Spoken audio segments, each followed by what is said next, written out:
Hello, I'm Ty Newell, and this is a second status report of the progress of the COVID disease spreading throughout the world. The data is as of April 1st.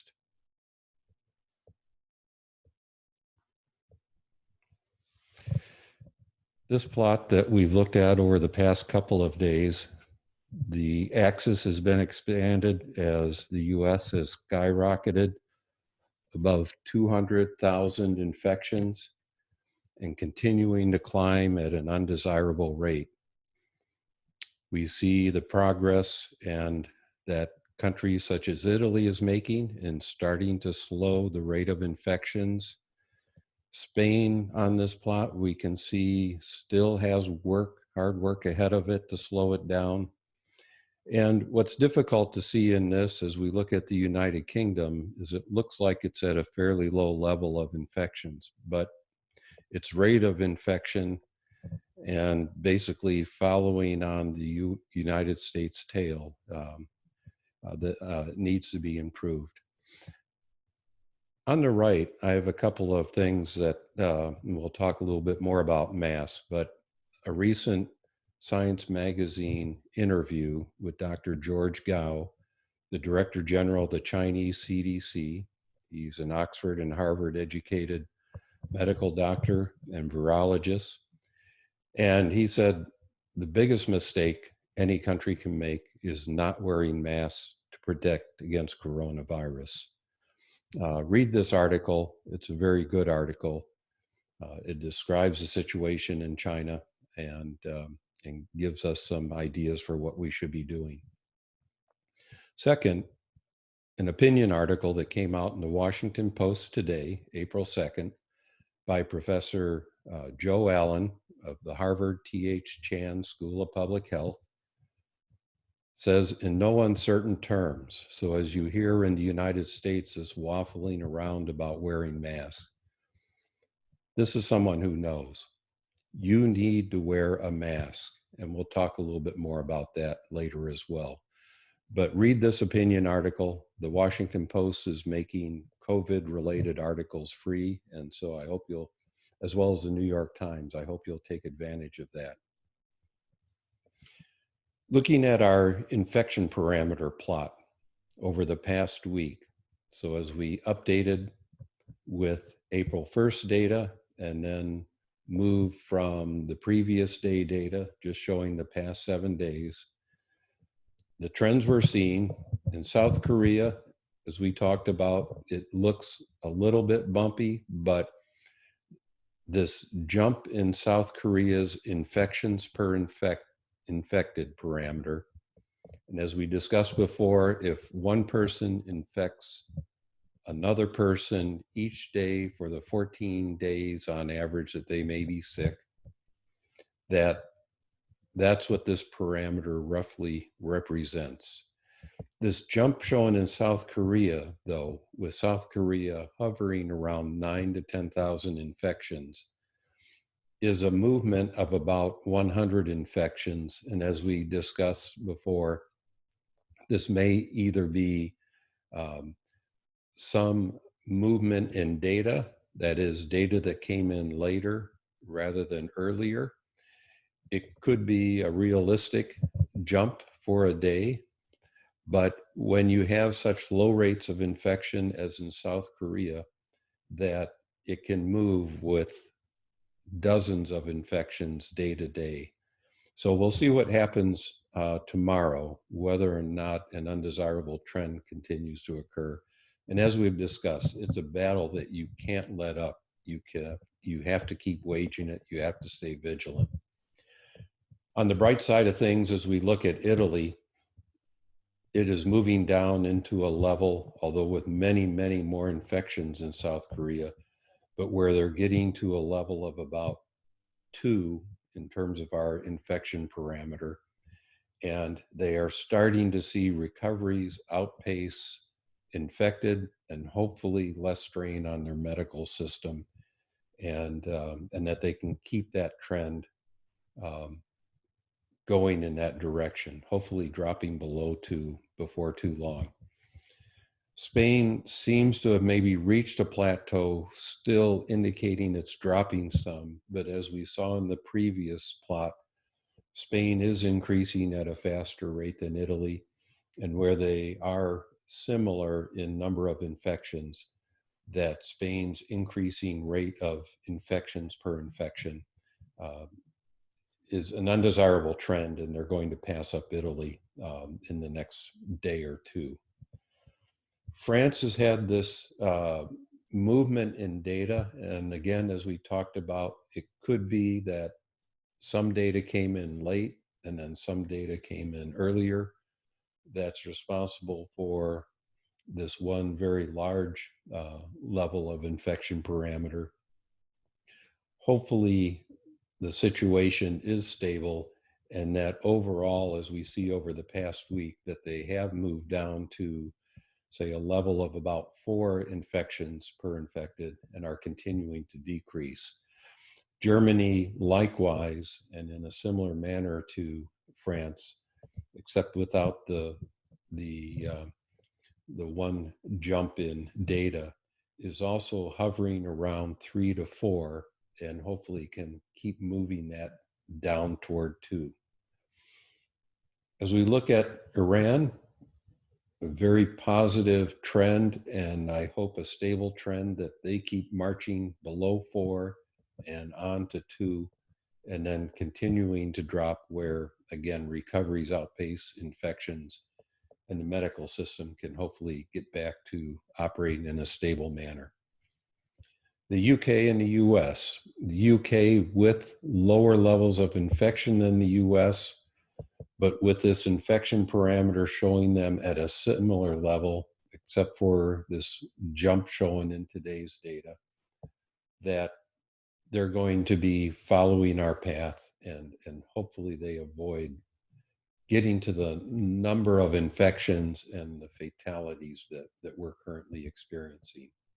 But both the UK and the US, as we've been saying, have to get serious about containing this disease. So this plot, this is the same as the first plot as we discussed, but on this logarithmic plot. And also, as we've talked about, the red path, the blue path, and the green path are projections of where the US is headed if, as we've seen in the infection parameter, if we stay at a level of 6 to 7, we're going to follow this red path. If we can drop down to a level that Korea has roughly been at, and that the other countries are approaching a level of about 2, we'd follow the blue path. And if we can do even better, say 1.5 infections per infection, ideally getting down to 1 where there's no longer any propagation, we'll flatten this curve out.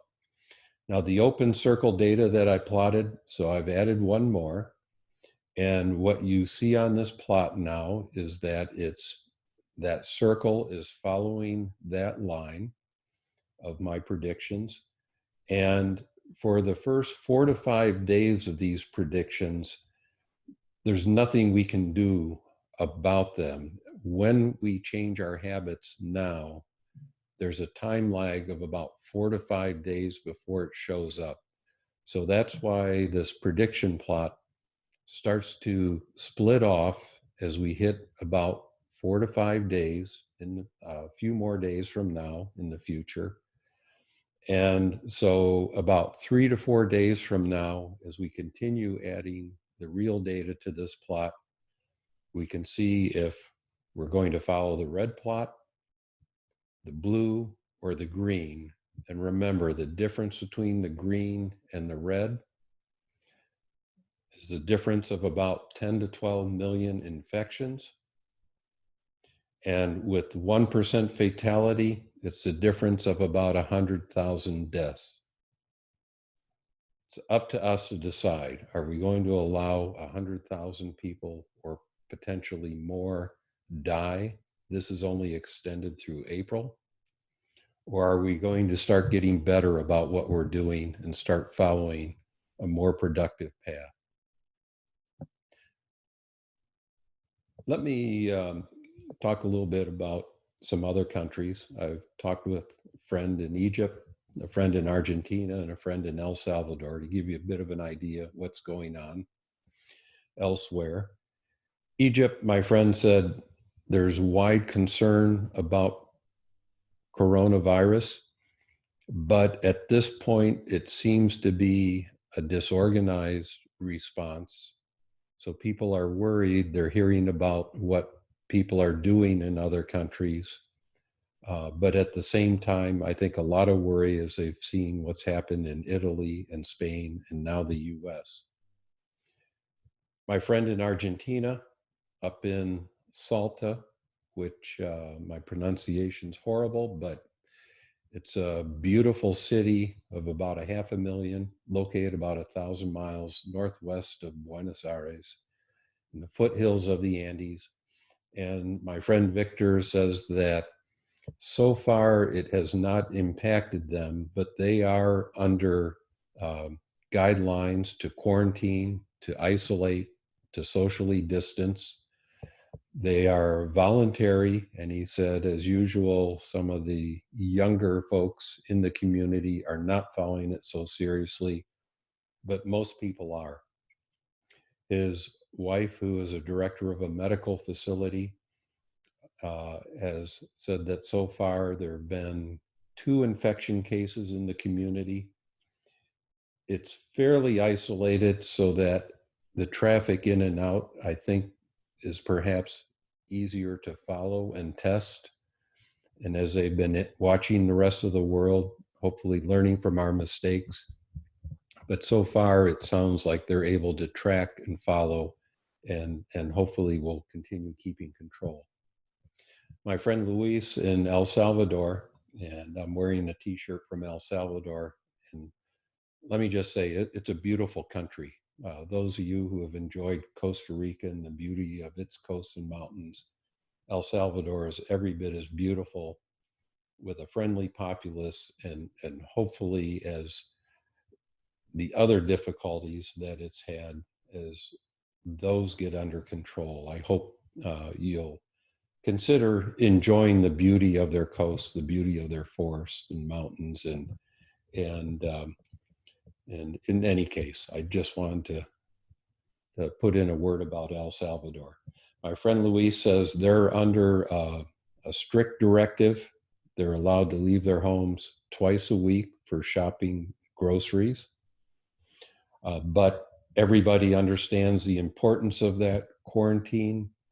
And Luis says because their medical facilities are strained regardless of COVID and the lack of medical supplies, that they just need to be very sure this doesn't spread.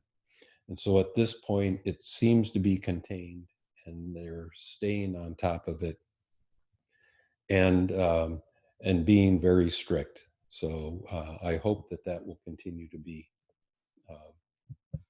the news that we can report for there.